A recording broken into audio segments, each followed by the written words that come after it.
নিকৃষ্ট পশুর বিচার যদি বাংলাদেশের না হয় আমি সুইসাইড করব এবং আমার সুইসাইডের জন্য এই বাংলাদেশ সরকার দায়ী থাকে। আমি ওখানে যখন আমাকে মেরে ফাটাই ফেলছে আমি উপরের দিকে তাকায় শুধু দোয়া পড়তেছি, বিচার কার কাছে?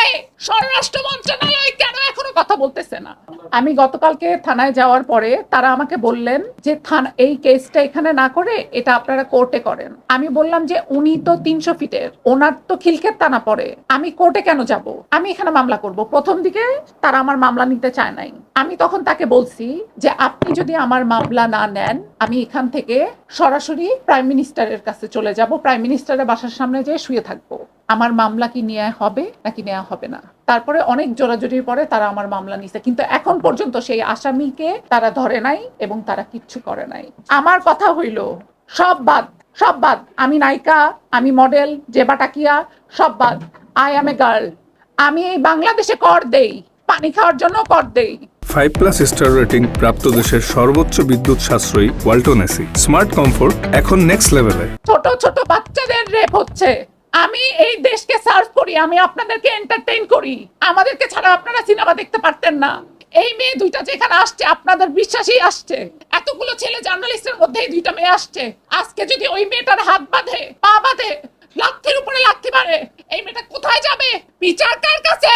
স্বরাষ্ট্র মন্ত্রণালয় কেন এখনো কথা বলতেছে না? মাননীয় প্রধানমন্ত্রীকে বলতে চাই, আপনার মেয়ে তো আমার বয়সের, একবার আপনি জাইমা রহমানকে আমার জায়গায় চিন্তা করে দেখেন। I am a girl. বিচারটা কোথায়?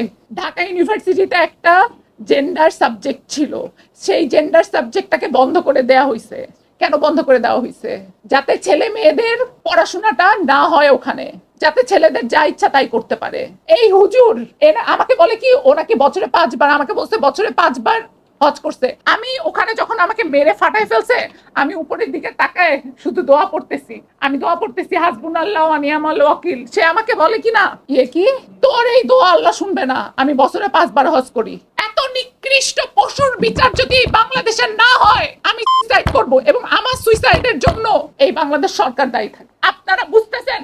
আমি উপর থেকে নিচে লাফ দিছি, আমার শরীরের জখমগুলো দেখছেন? আপনাদের মেয়ে সাংবাদিকদেরকে পাঠান, আমি দেখাবো। এবং আমি যখন থানায় ছিলাম হঠাৎ করে একজন আমার এক সাংবাদিককে তার এক লোক বলছে ওকে বলো থামতে, আমি 30 লাখ টাকা দিয়ে দিচ্ছি। আমি বলছি 30 লাখ কি 300 কোটি টাকা দিলেও এই মামলা আমি স্নিগ্ধা চৌধুরী উঠাবো না। এর বিচার হইতে হবে। এর বিচার যদি না হয় আমার মতো হাজারো স্নিগ্ধা সাফারার হবে।